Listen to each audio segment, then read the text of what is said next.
Let's start off with the word normie. It sounds harmless and casual and almost playful, but in certain corners of the internet, especially in the incel communities, normie is anything but neutral. It's an insult. It's a dismissal. It's a way of saying you don't get it and you'll never get it because you're part of the machine that left me behind. But what if we looked behind and beneath that insult? what if we what if we stopped treating normie as just online lingo and instead started listening to the pain underneath it? Because behind every derogatory label, there's usually a story. And in this case, it's a story of distance, of feeling like the world around you is moving forward while you're stuck and left behind. It's a story of sitting on the sidelines while everyone else seems to find connection and love and opportunity and even joy. And they do so with ease. And meanwhile, you're left behind wondering, what's wrong with me? And that question doesn't always get asked out loud. Sometimes it gets buried. It gets covered up with sarcasm, with mockery and anger, with dismissiveness. And that's where the word normie comes in. It becomes shorthand for the people who represent what you feel excluded from, the people who fit in, the people who don't carry your pain, the people who, whether they know it or not, they make you feel like you're not enough. But here's what's often misunderstood, and that is most people who use the word normie, they aren't filled with anger or hatred. They're filled with grief, a grief that they've never been chosen, a grief that they've been overlooked in this world, a grief that their reality doesn't match the one that everyone else seems to be living. And when grief isn't given language, it looks for symbols. It looks for someone to blame. It looks for a term to encapsulate the pain that they're experiencing. And so normie becomes that term. But here's the catch. When you turn other people into symbols, you lose access to your own story. And so you stop processing what's really going on inside of you, and instead you focus all your energy outward. And so you analyze the behavior of normies, you criticize their taste, you criticize their confidence, their cluelessness, you mock their dating lives and their jobs, their Instagram captions, but all the while your own pain goes unnamed and unattended. And what we don't name, we can't heal. So let's start off by naming. Let's name the longing to belong. Let's name the shame of being left out. Let's name the jealousy that rises up when others seem to find intimacy, especially the intimacy that you so deeply crave. Let's name the fear that maybe, just maybe, you were never meant to be part of it. You see, these aren't shameful things to admit. They're human things, and when we give them air, they stop running our lives from shadows. Because the truth is, most people that you call normies, well, they're carrying pain as well. They might be accepted socially, but they can also definitely feel empty on the inside. They might be in relationships but still feel very alone.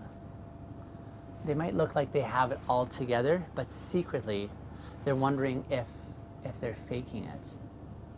And the difference is those experiences don't always get mocked. They don't always get labeled. And so they're allowed to be seen as real. But your experience, your pain, it gets filtered through this label that others laugh at. And that only deepens that sense of isolation. So let's stop playing that game. Let's refuse to keep the pain locked behind this mask or the meme that we're sending. Let's refuse to flatten that complex emotional story into internet jargon. Instead, let's start listening to the truth behind the term. Because normie isn't just a way to describe others. It's a cry from within. A cry that says, I don't feel like I belong.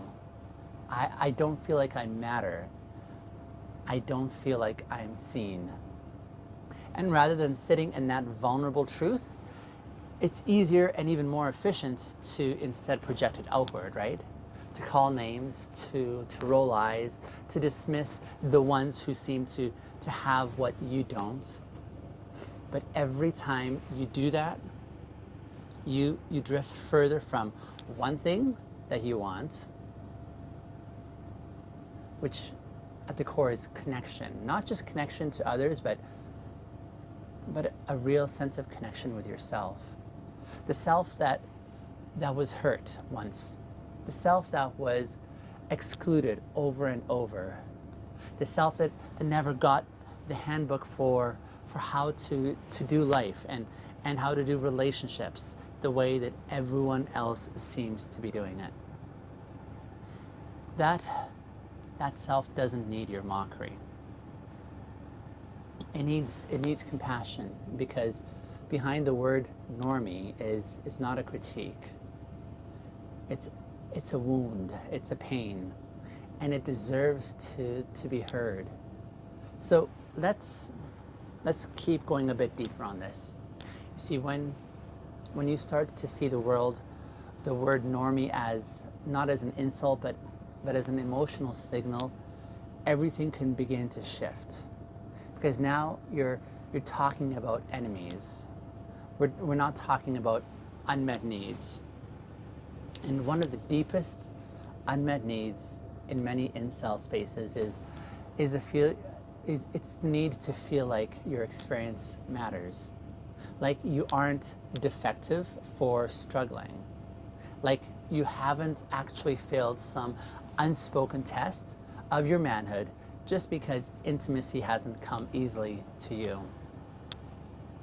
That's what normie or resentment often covers. It's the belief that you're failing at something that everyone else has already figured out. It's not just that you're alone, it's that you're alone in your aloneness. And when everyone around you seems to be moving on, like with their dating life, their socializing, building their own lives, you start to wonder if you were left behind on purpose. And if no one will say that out loud, the pain just doesn't disappear, does it? It morphs and it becomes contempt. It becomes apathy. It becomes internet jokes about how shallow and stupid normies truly are. But inside, that pain still remains. Because the truth is that we don't actually hate normies. We hate what their existence seems to confirm, and that is that connection is possible, just not for us, not possible for us. That life is happening and we were not invited. That love is real, but it's always out of your reach. And that kind of pain, the pain of feeling like you've missed a train and no one has even noticed, is really difficult to sit with. And so we cope. and we mock and we distance ourselves from the mainstream. We say, let them have their fake happiness. Let them have their shallow friendships and performative relationships. But secretly, we desperately want those things too. Not in a surface level way, but in the deep and quiet way that satisfies. We want someone to know us. We want someone to choose us. We want to sit next to someone on the metaphorical bench of life and say, I'm glad that I wasn't left behind, and to be invited into that space. But instead of reaching for that, it seems easier to armor up. And so we adopt a posture of superiority, of detachment, or even disgust. Because if you can't have that, if you can't have that thing that you want, the next best thing is just to pretend that you never wanted it, even to begin with. But that's not true. You did want it, and maybe you still do. And that doesn't make you weak. It makes you human. Let's pause here and name something really important. Loneliness is not a moral failing. Isolation is not proof that you are unworthy. And struggling to connect does not mean that you are broken. It means that you're alive and you're living in a world that always makes connection easy, especially for people who don't fit the mold. And what we call normie culture, it's a kind of mold. It's a set of unwritten rules about how to talk, how to flirt, how to look, how to act. And if you don't grow up learning those rules, or if those rules felt unnatural to you, it can feel like this whole game is rigged. And so when people seem to win at the game that you were never allowed to play, of course there's going to be resentment. But again, the answer is not to hate the players. It's instead to question the game and to start building your own game. A life that's not based on comparison, but instead on congruence. Not necessarily based on performance, but more so based on being present. Not based on fitting in, but actually showing up fully and courageously. Because here's the wild thing that many of you normies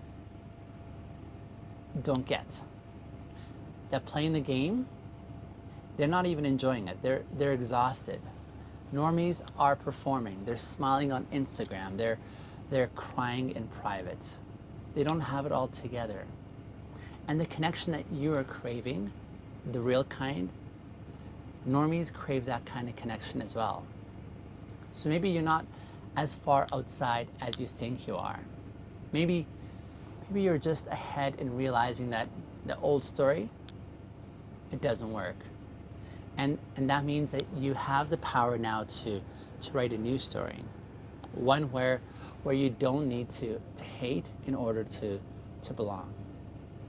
One where you don't need to judge in order to feel seen. One where you don't need to exile yourself just because you haven't had the same experience as someone else. You don't need to be a normie. You just need to be whole. And wholeness starts telling the truth about what hurts. And that's how we get back to each other. That's how we get back to ourselves. So lean in deeper with me on this next one here, will you? When you stop focusing on trying to fit into the normie culture, and when you start asking what your soul actually needs, something begins to change. You stop chasing what's cool, and instead you start changing what this congruence looks like. You stop trying to fake your way into belonging, and you start building a life that actually and truly belongs to you. And that might sound soft or strange, but here's the thing. Resentment keeps you locked in someone else's story. Reflection, however, helps you write your own story. And that's what we want to do here. We're not trying to get you to be accepted in the in-group. We're instead trying to help you to become the kind of person who no longer needs the approval of someone else to feel whole. That's what integrity is. And integrity is what opens the door to intimacy. Because as long as you're performing or trying to prove you're normal enough or desirable enough, you'll never truly be seen. Or at least you'll never truly feel seen. You might be accepted, you might even get some attention, but you'll always be wondering if it's really you that they care about, if it's really you that they are spending time with, or if it's just the mask that they're attracted to. And that's exhausting. So what's the alternative?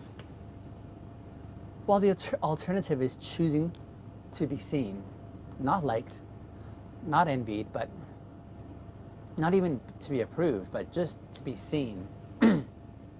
And that means being honest about your pain.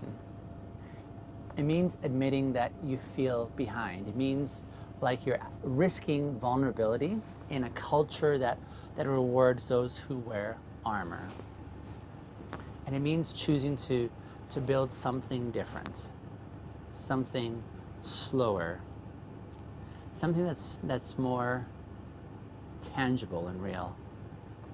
And maybe you're not meant to live a normie life, not because you're broken, but because you're awake to the loneliness hiding beneath the surface, awake to the quiet desperation behind the Instagram smiles, awake to the deeper hunger that's driving all of us, the hunger to be known, not liked, not followed, but to be genuinely known. And that's the secret. Most people, normies included, they're starving for that kind of connection. They just don't know how to say it, how to put words to it. But you do. You do because you felt what happens when that connection is not there. You've lived the absence of that kind of desire. You've sat with the pain for long spells of time, and that means you're uniquely positioned to build something better, something that is grounded in truth and not trends, something that is rooted in intimacy and not performance. But to do that, you have to put the label down first.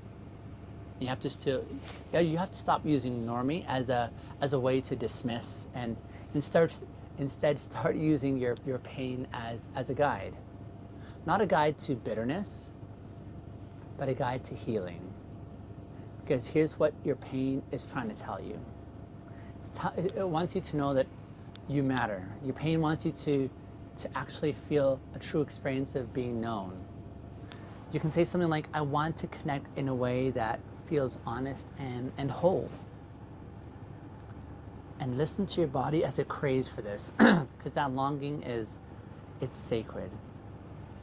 It's not something to hide or to mock. It's not something to shame or to numb, but it's something to honor.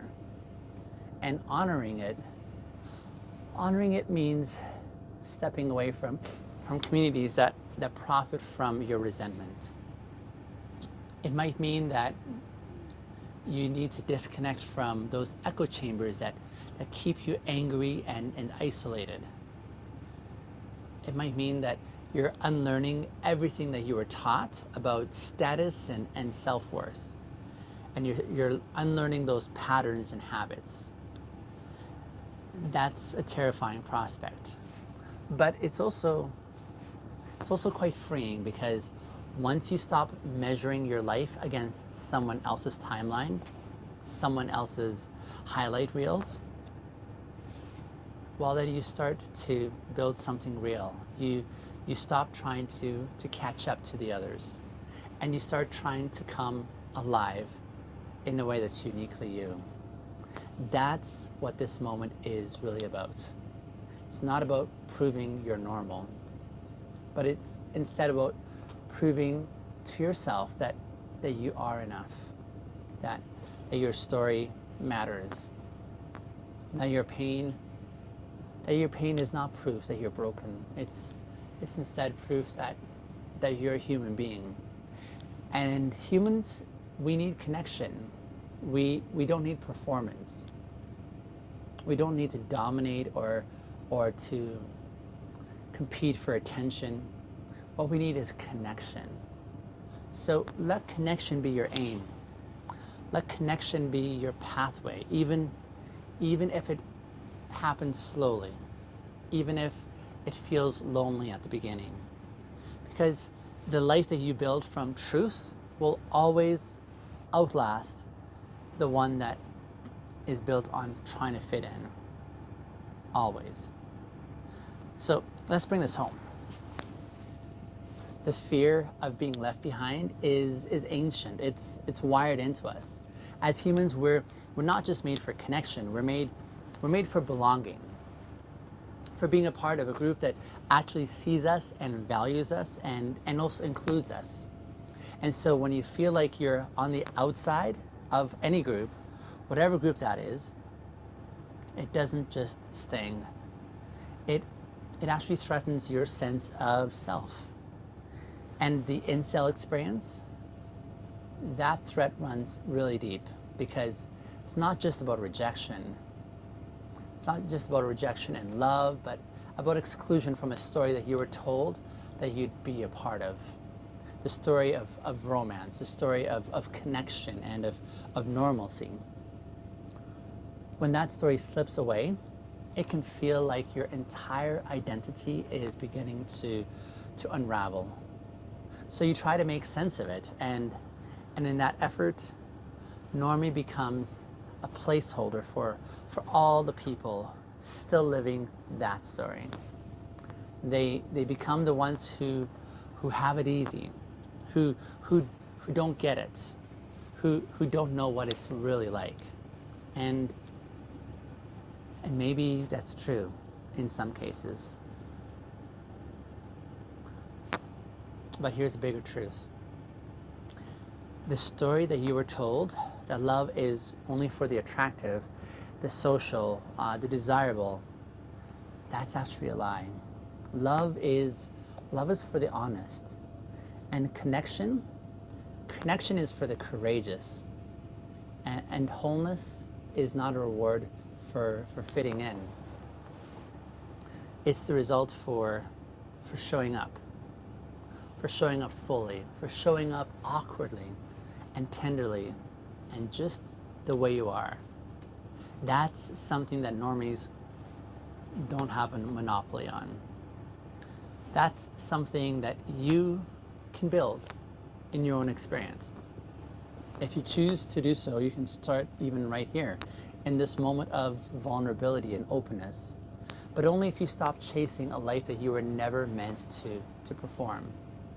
And only if you stop mocking the people who seem to have it. Because the more you mock, the more you shrink. And the more you compare, the more you disconnect. The more that you blame, the more you become the very thing you feared, that someone has given up on you, or that you'll never be known.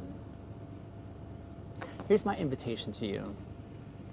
Stop using normie as a stand-in for your sadness and your sorrow. Instead, start naming what hurts. Start naming the thing that you long for deeply.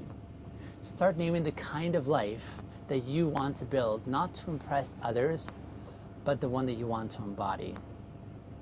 That is integrity. That's the beginning of intimacy. It's not performative. It's instead real and grounded in mutual knowing. The kind of knowing that can't be faked on social media. It's the kind of knowing that makes loneliness loosen its grip. It's the kind of knowing that says, I see you, not as a normie, but as a person, not as a label, but as a fellow human being. And the more you do that for others, the more you make space for them to do it for you. And that's how we build something better. Not by tearing others down, but instead by stepping out of resentment and into relationship with others and with ourselves. So the next time you hear the word normie, pause and then ask yourself, what am I really feeling? What's the story that I'm telling myself about why I don't belong? And is there a better story that I could write? Is there a story that includes me? Is there a story that welcomes me? A story that tells the truth, not about the crowd, but about my own capacity for connection. Because you, my dear listener, are not broken. You are not behind. You are not less than because you didn't get picked easily or early. You are simply in process, like we all are. And the people who matter are the ones who see you, who get you, and who walk with you. They're not looking for a normie. They're looking for the authentic you, the you that's done pretending, the you that's ready to finally be known, the you that's building from truth and not from the trends that you're pursuing. So let's collectively retire that label normie. Let's retire the bitterness. Let's retire the fantasy that fitting in would have fixed in our own perception. And instead, let's build a life that actually fits, because that kind of a life, that life is real. And that life, it's waiting. I hope you'll experience it with me.